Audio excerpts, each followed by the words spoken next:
Hello there my friends, and welcome back to another episode of TA with MK. My name is MK, and I haven't made a video for about a week, but for those of you that are in my Telegram group, you already know, the reason behind that. But for those of you that just watch my videos on YouTube, I wanted to announce that I was lucky enough and blessed enough to have a baby boy. His name is Grayson.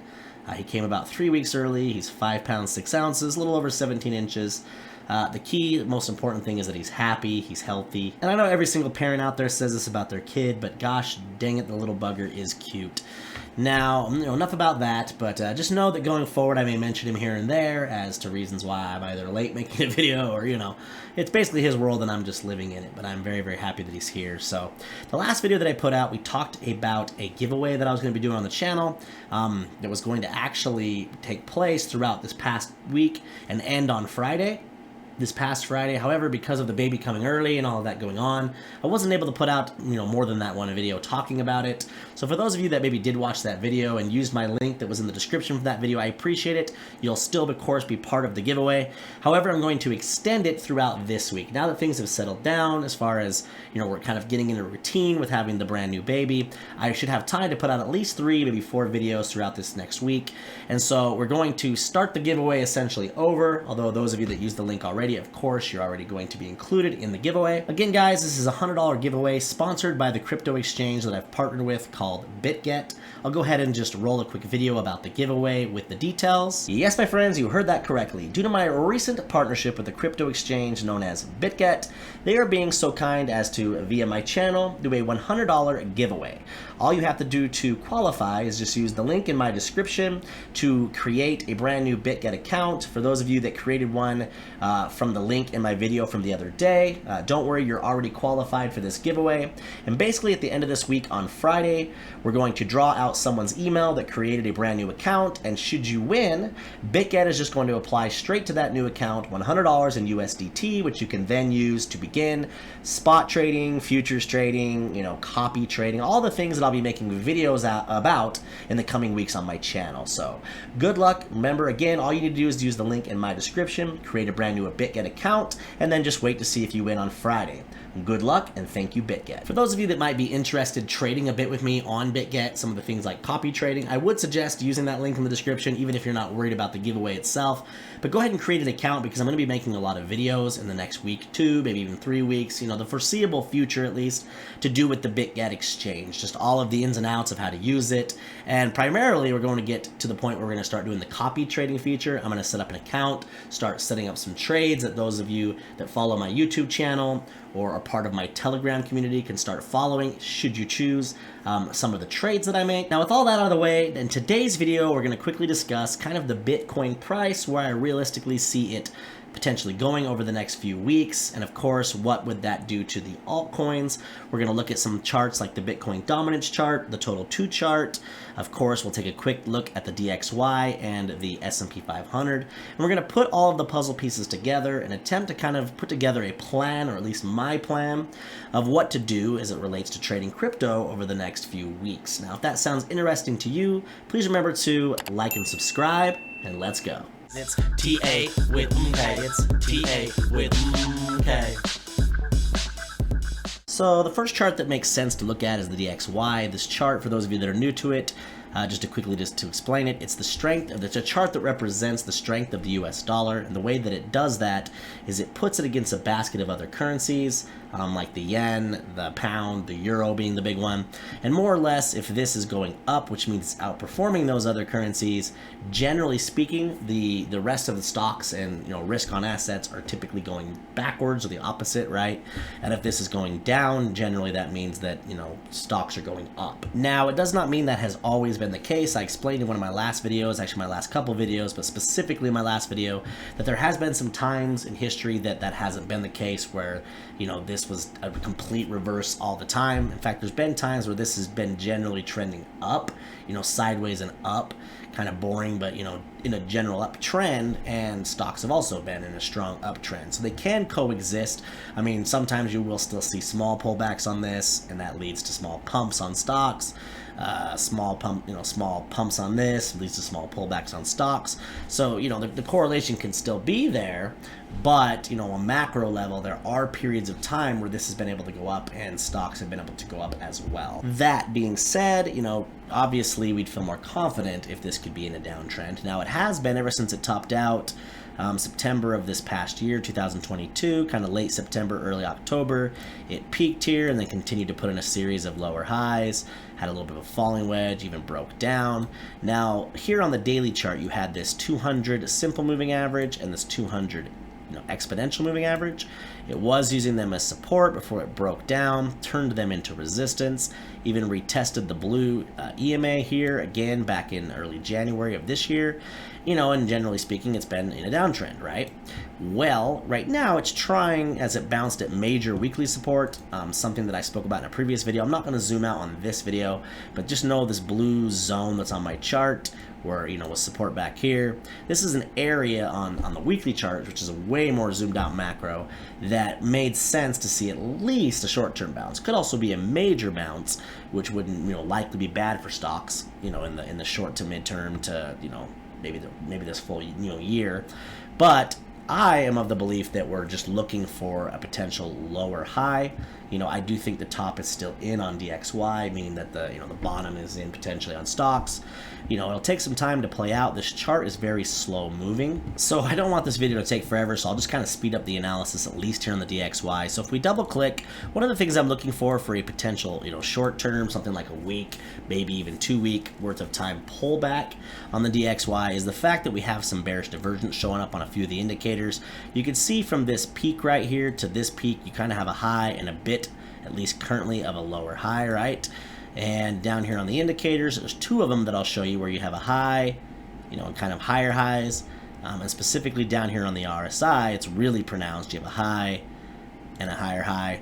It just means that the price action on that same swing and the indicator don't match up, and that's what's known in this case as bearish divergence. That being said, it's very common to need to see multiple drives of something like bearish divergence before you really see a major change in trend.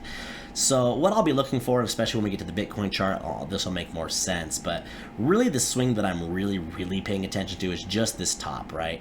This top from right here down to wherever this RSI is able to get to. Should we have a short-term pump out of, you know, the DXY, what would that, you know, where would the DXY end? I would imagine it'd have a hard time coming all the way back up to 114. Likely it would end somewhere maybe around this 200 EMA, which is right here. So in the short term, a move up to that to retest it bearishly could make a lot of sense. It also would kind of be a retest of what's potentially a forming, you know, trend line regression, so to speak. And should that happen, you know, you would basically have this high on the RSI, you know, and there could be potential that this pumps up higher on the RSI. Something I'd be looking for if we were to see a short-term pump. You'd then have a high and a higher high here, but you'd have a high and most likely a lower high here. So that is something that we'll keep an eye out for. I don't necessarily say that's what's going to happen. There may not even be any bearish divergence that forms on that swing. But in the short term, and when I mean short term, I mean this next week, if Bitcoin's going to break down one leg further, which I'll explain when we get to that chart, to me it would be something like the DXY pumping back up from where it's at now, which is about 104.5, somewhere back up to as high as like 106.5, could even go as high as something like 107, before ultimately meeting some resistance on this yellow moving average, and at that point trending down. Now that's just to say that that would be kind of like a plan A thing, right? That's something that, as it's trying to flip this blue support, would make a lot of sense in the short term for it to do that, and Bitcoin would likely see a short, you know, pullback if that were to happen. You know, plan B, I suppose, with this is that maybe it tops out right here where it's at. Maybe this bearish divergence has a little bit more to it, you know, and we see some sort of a pullback back into this blue zone before seeing some upside, and that likely could lead to some upside out of crypto over the next few weeks. Now, I know we spent a little more time on that chart than I intended, but we're moving over to the SPX, which is the S&P 500. This is the daily chart. The DXY and the S&P 500 really are, to me, going to be the charts that govern essentially what Bitcoin does over the next few weeks to potentially even in the next month. And the reason I say that is that for those of you that are new to crypto or just trading in general, but specifically crypto, you need to understand that there's only been a few times really over the past several years that that Bitcoin hasn't closely been correlated or followed traditional stocks. I mean, there's going to be outliers like the FTX situation, which was kind of a black swan event where crypto crashed and stocks weren't. There's been a few times, one recent example actually, where Bitcoin kind of saw some upside, a short-term move to the outside while stocks were basically pulling back. So it does happen, but generally speaking, the two kind of move in concert or with each other. So with that being said, if you're looking to invest or make some sort of a swing trade or a midterm trade, you really do want as many things stacked in your favor as possible. They call that confluence, right? I mean, you could roll the dice and hope for some sort of a break off of the correlation between the two, but that's just not how I trade. So here on the SPX, what I'm seeing that is, positive, and we talked about this kind of at length in one of my last videos about how we had spent forever inside of this falling wedge, which was resistance, resistance, resistance, resistance, right? And we talked about how it had broken out and was looking like it could potentially be retesting the actual wedge. It also was a zone, this purple zone that kind of has been support and resistance on occasions in the past. And that level was around 39.30. We talked about how at least a short-term bounce there could make sense, as it's basically a retest of a huge, year-long, multi-year pattern, right? We're talking clear back to the end of 2021, beginning of 2022, so over a year that price action spent, in this downtrend or this big falling wedge. And right now we're getting our first breakout and potential retest of that falling wedge. So the two things that I'll be looking out for specifically on the S&P 500 or the SPX to give me confidence that we could be in line for some upside would be, number one, we're approaching this level that we were trying to flip as support as we were inside of this little triangle, something I spoke about in a previous video. It's an area that was resistance, resistance, right? Resistance, resistance, support, support. It's this red zone on my chart that clearly the S&P 500 has either used as major resistance or major support. Well, we're back below it. The positives are that this 21 daily 200 simple moving average is also where it is bouncing a support. That's an area or at least a moving average that being above is generally bullish, especially in these higher time frames. Also a retest of that wedge. Those are both, check marks for the bulls, I suppose. The bears, of course, still have this red zone overhead. Question is, are we able to break back and flip that as support, which is right around 4,000, and we'll just call it 75? Because if we can flip that as support, there's a very, very good chance that we're headed up to put a higher high in than this high, which is around 4,200. And, we're definitely going to see at least a week worth of upside out of crypto, potentially longer if this continues to turn into an upward trend. Of course, that being said, there's the flip side of that coin that says, hey, maybe this is just a bounce, in the short term, this ultimately ends up being resistance, and maybe we see another, it's very common to see a second retest of something like this long trend line that had been resistance previously. Sure, it's bouncing as support the first time, but what we might see is some sort of a rejection, and maybe we retest it clear back down here, closer to this green box, which has also been major, resistance and support on the S&P 500. And, maybe that ends up being where we bounce. Now, clearly it's going to be one or the other, groundbreaking, right? Groundbreaking analysis that we're either going to go up or down. But that's not my point. The point being is a short-term or, week-long, 2-week-long consolidation / pullback out of Bitcoin would happen if this were to happen. You would likely see, the S&P 500 come back down here somewhere between 3830 and 3800, and if that happens, Bitcoin's going to pull back. We'll talk about that when we get to that chart. But if you're, hoping for some short-term or mid-term upside or some continuation of the upside, we need to flip this level. We'll just call it 4,100 just to make it kind of a little bit more of an even number. So, that's basically your plan A, plan B as far as that's concerned, and I do think we get some resolution on that when the traditional stock market opens, I should say, tomorrow, Monday here in the United States. Next up, we've got the big bad boy known as Bitcoin. This is the Binance daily chart, and to me, the Bitcoin chart's kind of the easier one to really read. Now, based on those other two charts, which I do believe are going to govern where Bitcoin goes over this next week, if the DXY pulls back, S&P 500 breaks out of that red resistance, you're going to see Bitcoin bounce as it is right now off of this trend line, and as it's put in kind of this high, higher low, higher high, and right now it's working on a higher low on the daily chart. If the S&P 500 starts out bullish this next week, you're likely to see Bitcoin make its next push to the upside. In my opinion, too, should the S&P 5 confirm a breakout back above those levels we talked about, we're likely to the very least see another pump back up to the mid 25,000s over this next week or week and a half or so, and potentially even as high as like 26,500. We're likely to see another higher high put in. Of course, that being said, that kind of was plan A, I suppose. Plan B, which almost has a more likelihood to happen. I know a lot of people are talking about stocks bouncing hard this coming week. I've seen a lot of it on Twitter. I've seen a lot of it on some YouTubers talking about it. And again, I just trade based on, I kind of react to what happens. I don't necessarily try to have an opinion on what I think will happen. But to me, what's more likely, just based on a few of those other charts we talked about, is that there may be some short term, a few days to maybe the half, maybe this full next week, potential downside, based on those other charts. Those other charts look very, very good for like most of 2023, which we'll talk about, in a video coming up in the next day or two.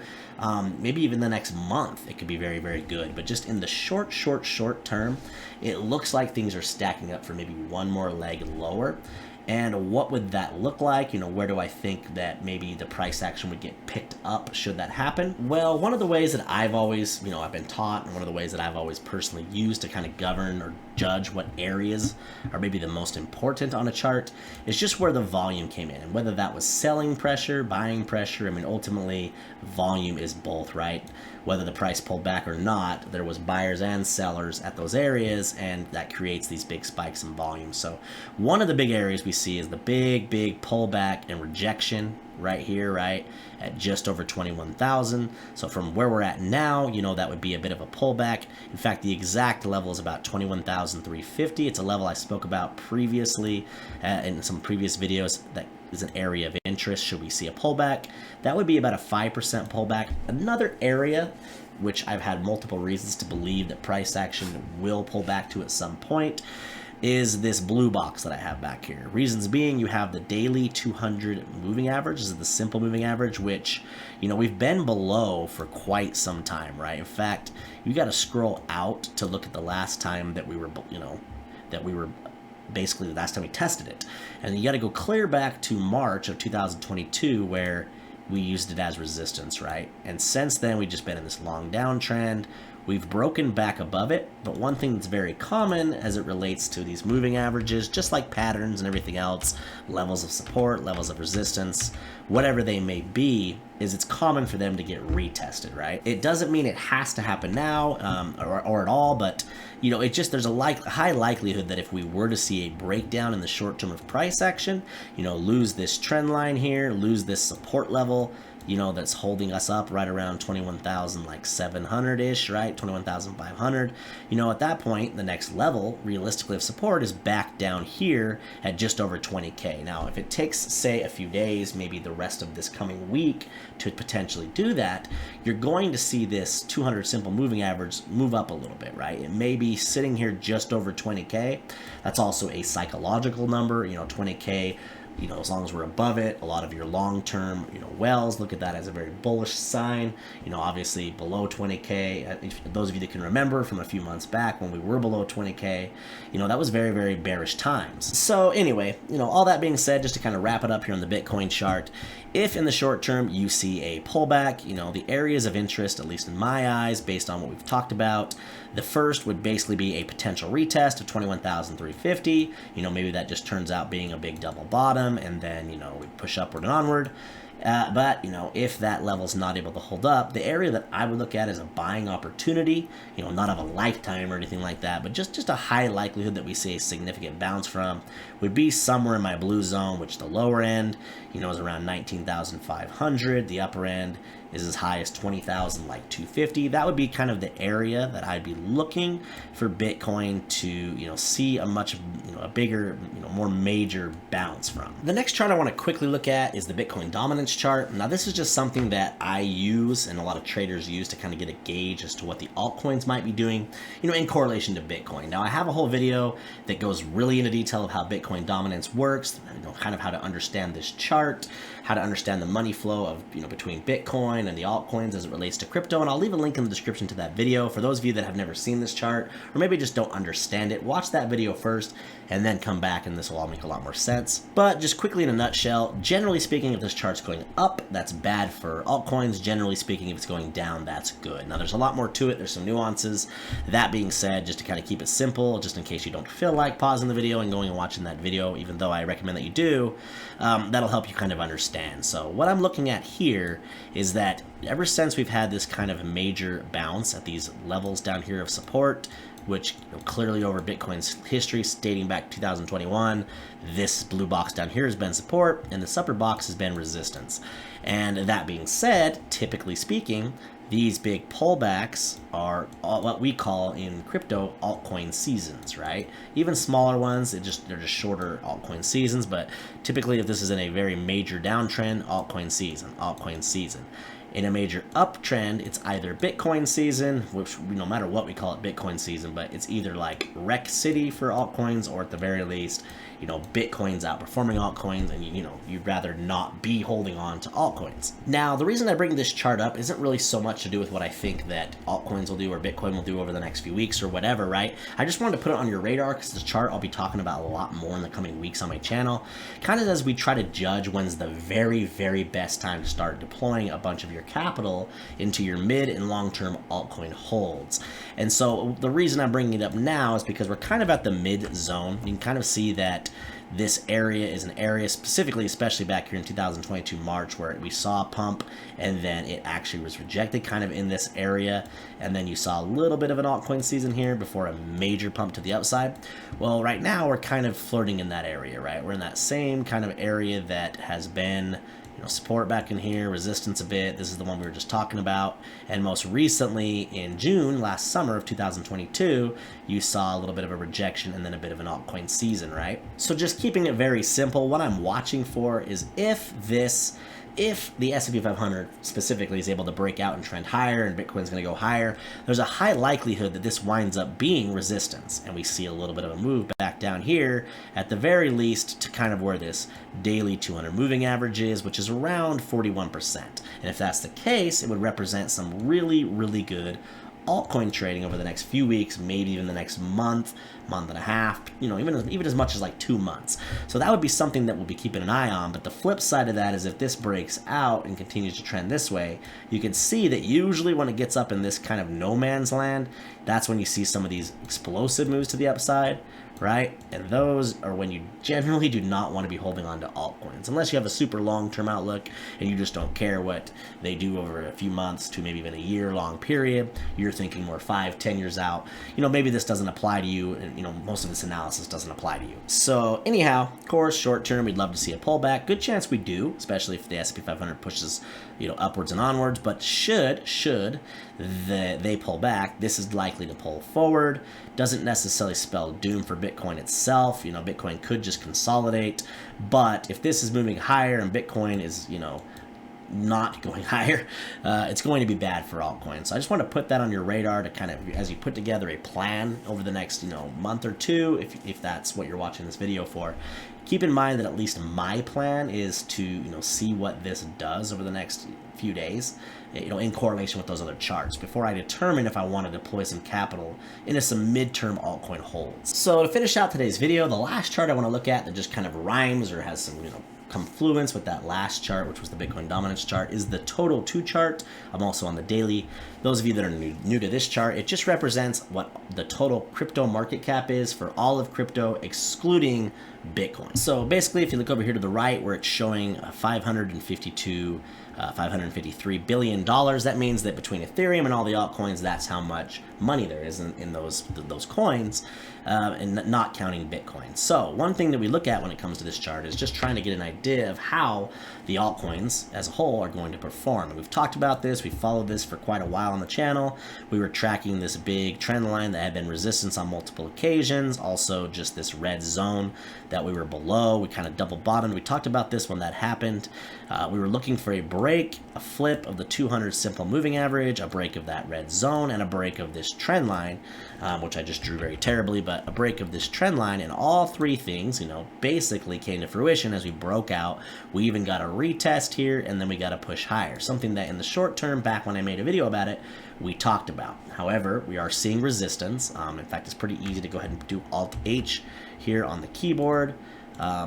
And you can see that clearly this area that has been support back in here, resistance, resistance, resistance, resistance, is the area that most recently acted as resistance. So again, the big question is, where is this chart going to go from here? Well, of course, it's going to be drug around just like the other charts, but the reason that I wanted to bring it up is that if, again, plan A type thing, if the markets bounce as a whole, right, DXY pulls back, market bounces, you're at an area already, or really close to what would be a second retest of kind of this red zone that was major resistance in the past, right? And, you know, now it's been acting as support, and it could be a good time to pick up some of your midterm hold coins, right? Where, you know, you could see a push back up to the very least this area again that we just talked about, up around 600, you know, we'll just call it 600 billion, right? You know, which is a pretty decent little move to the upside from where we're at now. That means the crypto market as a whole would see like a 10, 11%, you know, move to the upside. Plan B, though, or the flip side of that, is if this is going to break down a little further in the short term, which is something that we're kind of entertaining the idea of in this video, you could see another retest at the very least of this area back here, the 21 simple moving average, or on a deeper retrace, which is not really what I'm thinking is going to happen per se, but you could see a second retest of this trend line and the top, you know, a retest again of the top of this green zone. So should that happen, this would be to me like the greatest area to buy and accumulate for long term, even midterm, honestly, and that's around 495 billion. Basically anywhere around 500 billion would be a great area to buy. But the area that I'm eyeing, you know, in the short term, should we see a pullback out of the markets, would be right around 500, let's just call it 530 to 535 billion. So set some alerts on this chart if you're new to it, and if the crypto pulls back to that area, I know I specifically will be looking to scoop up some of the coins that I want to hold in the midterm. I appreciate each and every one of you for sticking around to the end of the video. I'm so blessed to have you all as subscribers, parts of my community. And as always, if you're enjoying the content, on your way out, do me a favor, please remember to like and subscribe, and we'll catch you in the next one. It's